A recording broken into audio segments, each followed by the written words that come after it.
for answers, been looking for God, been looking for signals, facing the eyes been against me, they thinking we even now. On deadly ground, Steven Seagal, I'm in the stance. И здравейте, приятели! Добре дошли в новото ми видео за днес. Днес съм ви подготвил една класация на топ 10, която е доста интересна. И тя е топ 10 най-малко използвани карти. Така. Ще ви пусна тук една битка, в която съм бил. Ето тази, да речеме.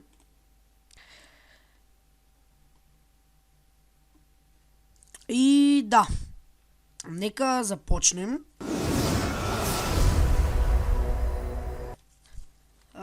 На 10-та позиция е Ice Golem, използване 2,4% в 2,4% в дековете, което си е сравнително доста малко, но главно в дековете си го слагат, за да разсейват единици като Hog Rider, като Elite Barbarian и главно за защита.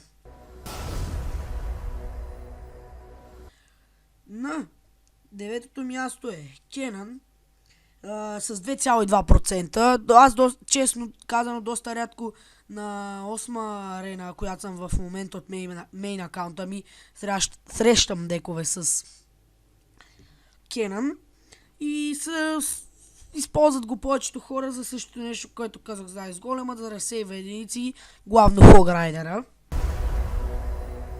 На 8-та позиция е X-Bow, използван в 1,6% от дековете, което си е доста малко.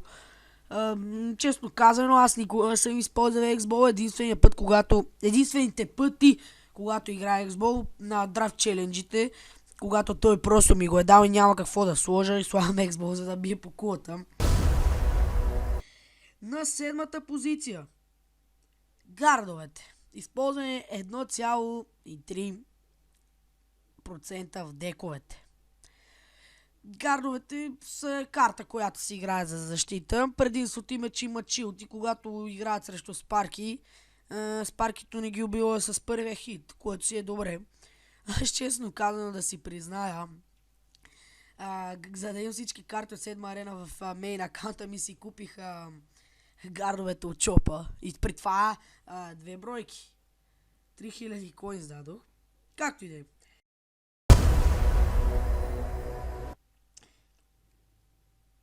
На 6-та позиция е Dart Goblin, използван точно 1% в дековете. Dart Goblin е карта, която просто с малко демидж, бие малко демидж, но стреля доста бързо. И може би именно заради това не се използва. Аз честно казано, както с X-Bow я ползвам на драфт челендж, когато ми я дадат. Само тогава. 5-та позиция е Мортън, използван в 0,9% от дековете, което си е доста малко. Мортъра същото се отнася както и за X-Bow, така и за Dart Goblin. Използвам го само в челенджите. Какво мога да кажа на него? Че бие демидж, да, трябва да оцели кулата. И хубавото е, че би изплаш демидж, но просто не ми допада като карта. Да. 4-та позиция, отново използвам в 0,9% от дековете. Това е Теслата. Теслата никога не съм я използвал, но по клиповете, видеята, които съм гледал в интернет, си използвам за доста бъгове. Онзи, където Hog Rider от едната страна, Теслата се слага от другия и просто и Hog Rider и Теслата се побъркват. Също, когато се сложи Тесла, но и мускетар. Обаче мускетара може да оцели Теслата, а Теслата не е в рейнджа. И когато е на земята, мускетара оцеля, но не бие демидж. Не съм го пробвал, но може би работи.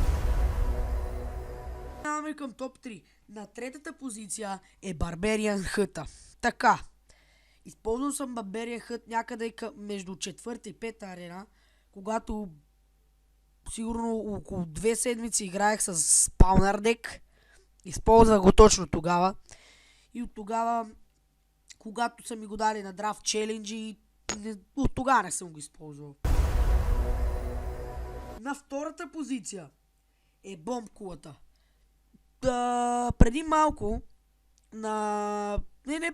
преди около час и половина на Румбата BG Game на стрима и влезнах в един турнир и той беше там. След като играх с него, следващата битка ми се пада на човек, който играе с бомбкула. Не се очудих, защото просто на човека си му харесва, пък тя не е толкова зле чак картата. Но главно аз не бих я използвал.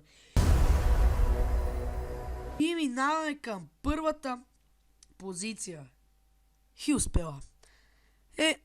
Сега какво да кажа просто за Хилспела. За хората, които харесват Хилспел, да не се обиждат, според мен това е изключително глупава карта. Изключително глупава карта. Просто според мен е така.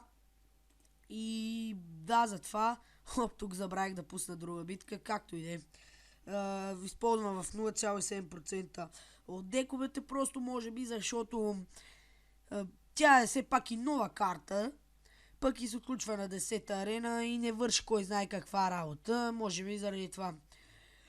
И така, приятели, това беше от мен за днес. Надявам се класацията да ви е харесала. Ако ви е харесала, дайте палец нагоре и се абонирайте. Благодаря, че гледахте това видео. Това беше от мен. Довиждане.